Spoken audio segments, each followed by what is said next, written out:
In today's lesson, we are picking up where we left off with New England settlements. Previously, we have talked about the settlement of Plymouth by the Pilgrims and Massachusetts Bay Colony by the Puritans. In this section, we will cover what life was like within a Puritan society, how the other New England colonies came to be settled, and some of the conflict that was faced within New England. So first of all, life with the Puritans. It was a very strict religious society. Women were seen as inferior and treated as such. They were not allowed to participate in lawmaking or in town meetings. There were high literacy rates in New England because Puritans wanted their children to be able to read the Bible. Church attendance was mandatory, and people could face a fine if they missed church too often. They were intolerant to different religions and beliefs within the Puritan society. There are cases of people being executed in the Boston Commons for holding different beliefs outside of the Puritan faith. And religion ruled everything within the Puritan society.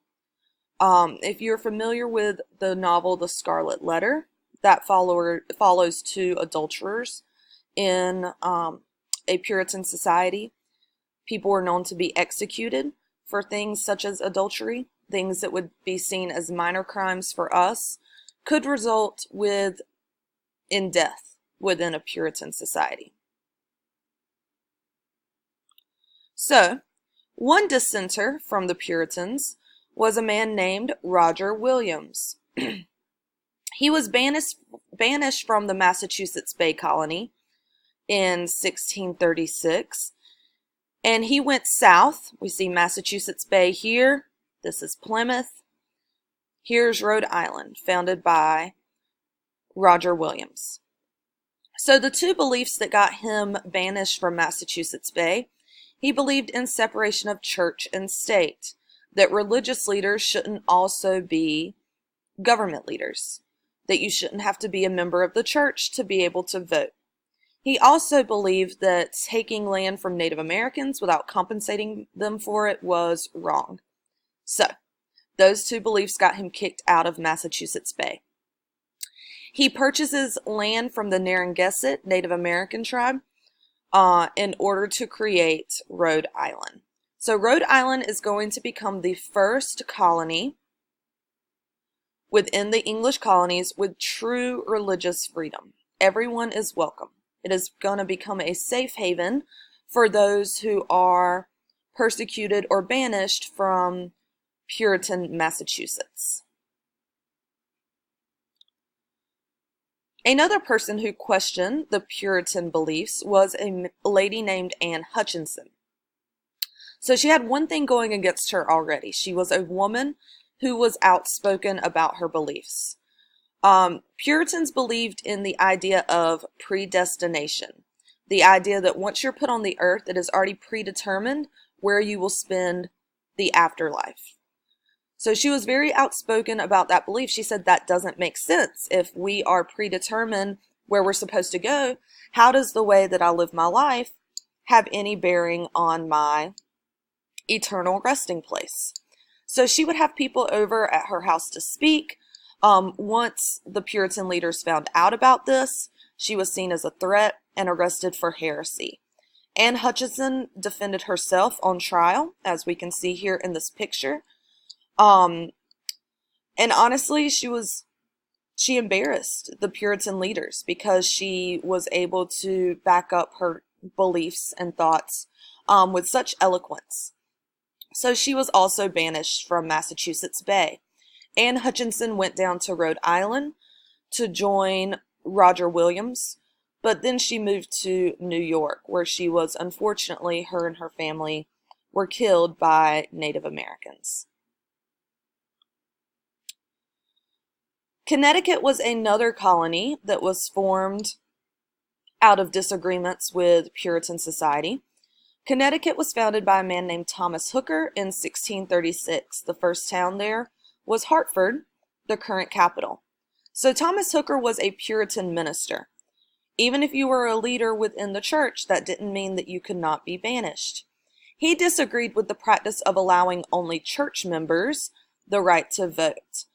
Because of that belief, he leaves Connecticut, or he leaves Massachusetts Bay. He also goes south and forms the colony of Connecticut. Connecticut is going to be more democratic.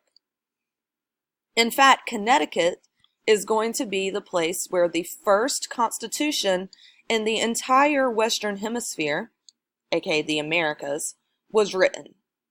This constitution was called the Fundamental Orders of Connecticut. It called for an elected governor and a two-house legislature, which, if you're familiar with North Carolina politics, that is what we have within the General Assembly. So the Fundamental Orders of Connecticut are going to become the foundation for many of the written constitutions of states after independence. And it has gone on to influence the way that we set up state governments ever since.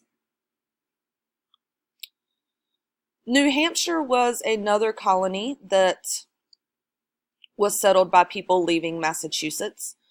It was first settled in the 1620s, so these people would have gone north instead of south. Anne Hutchinson's brother-in-law was one of the first settlers of New Hampshire, and it is going to become a royal colony in 1691.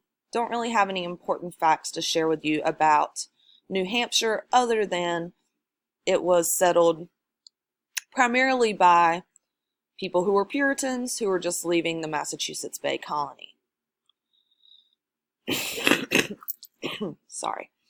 So, one of the examples of conflict within Puritan society resides with the Salem witch trials, which many of you are probably familiar with. The Salem witch trials lasted for over a year in Salem, Massachusetts. It began when a group of teenage girls started acting erratically. They were going out into the woods and performing strange dances. They would bark like dogs. They would fall on the floor and randomly scream. Things that were out of the norm. A doctor was called to Salem and he diagnosed the girls with having witchcraft. So, the belief within Puritan society is that you can't put yourself under a spell. So somebody was obviously guilty of performing witchcraft in Salem. The teenage girls in question had spent a lot of times with an enslaved woman from the Caribbean named Tituba. She is going to become one of the first women named as a witch within the Salem witch trials, along with two other women who were kind of outcasts from society. So the trials begin, and once the trials begin, hysteria is going to take place. More and more people are going to be accused of witchcraft. Let's talk a little bit about the evidence that was used in the trial. So people would be first asked to pass a test such as reciting the Lord's Prayer. In Puritan Massachusetts, people would be able to do that from the time that they were young children. So that was easy. But if you were one of the girls that is suspected of witchcraft, you would fall on the floor screaming in the middle of it. And therefore, you would not pass that test. Physical evidence, things that everyone has, such as warts, birthmarks, or moles, would be seen as a portal in which the devil used to enter your body. So, I could have very easily been accused of being under the spell of witchcraft because the devil would have entered my body through that prominent mole on my arm.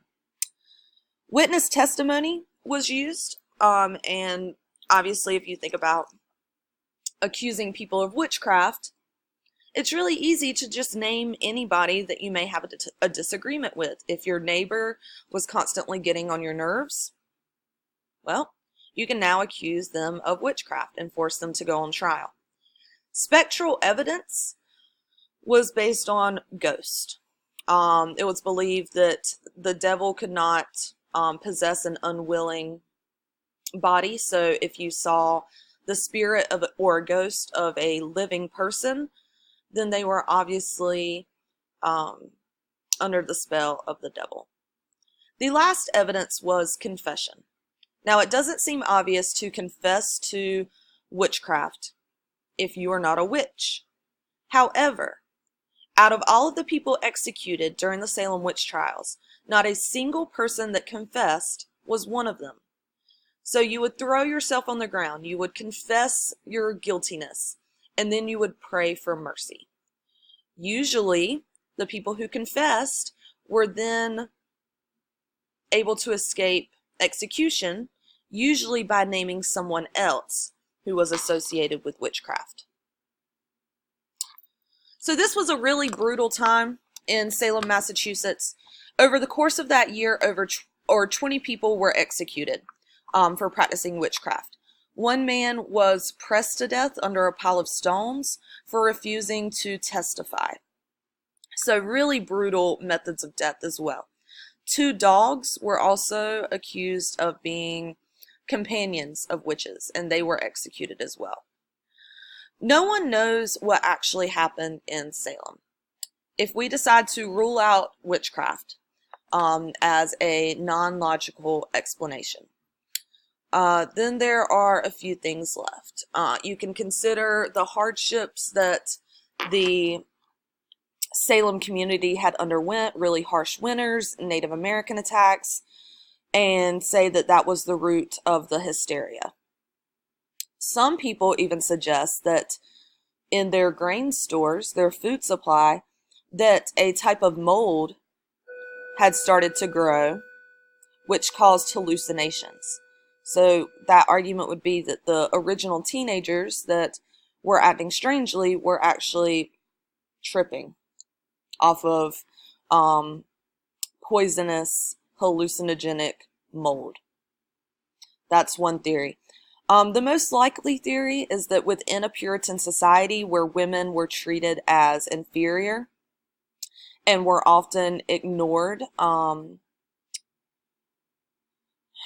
in favor of boys, that these young teenage girls were just looking for attention. And then once they had that attention, they were in the spotlight, that they just kept the lie and the hysteria going. We may, and probably will, never know for sure what happened in Salem. The New England colonies are also going to start having trouble with Native Americans. We know from the Pilgrims that at first relations were good, but we saw the expansion, right, into Connecticut, Rhode Island, New Hampshire. As the people are spreading out, they are encroaching upon land that is inhabited by Native Americans. Because of trading with those Native American groups, they now have guns and weapons, which make them equal foes to the European settlers. So one war that we talk about in colonial America is the Pequot War.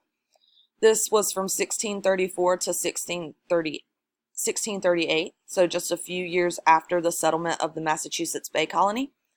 This was a series of attacks between the Pequot Native Americans and the white settlers. Settlers during this conflict massacred groups of Native Americans that they came in contact with. And thus, the results of the Pequot War is that most of the Pequot tribe was killed. Most of the survivors were then sold into slavery. The Treaty of Hartford is going to end the war between the two groups, which was honestly mostly just a massacre of the Native Americans. And the Pequot Nation is declared dissolved by the Treaty of Hartford. Thus, the Pequots are no longer going to be an obstacle to expansion by the European settlers. King Philip's War was more of an equal conflict between two groups. This occurred in 1676. King Philip is another name for Metacomet. He was a Native American chief that was called King Philip by the white settlers. Many of the Native Americans in New England have been wiped out by disease, conflict. So he is going to organize the remaining tribes to fight back against the white settlers. This included the Narragansetts, the Mohegans, and the Wampanoags. After 3 Native Americans were hung for being accused of stealing from the settlers, Metacomet organized a series of attacks on the English settlements. 30 separate towns were attacked by Metacomet and his army of men. King Philip's War ended with the death of Metacomet. Some consider it the deadliest war in the European settlement of North America. We don't have exact numbers, but we believe that it's quite possibly more deadly than, say, the French and Indian War that we'll talk about later. 12 towns were completely destroyed in the fighting. Those would have been settler towns, white settlers. However, the results were a colonial victory. Even though they did lose much more life in this conflict, they did overall win, especially after killing Metacomet, and that meant that most areas of New England were now open for settlement. There are no more Native Americans there that are going to pose a threat to expansion throughout New England.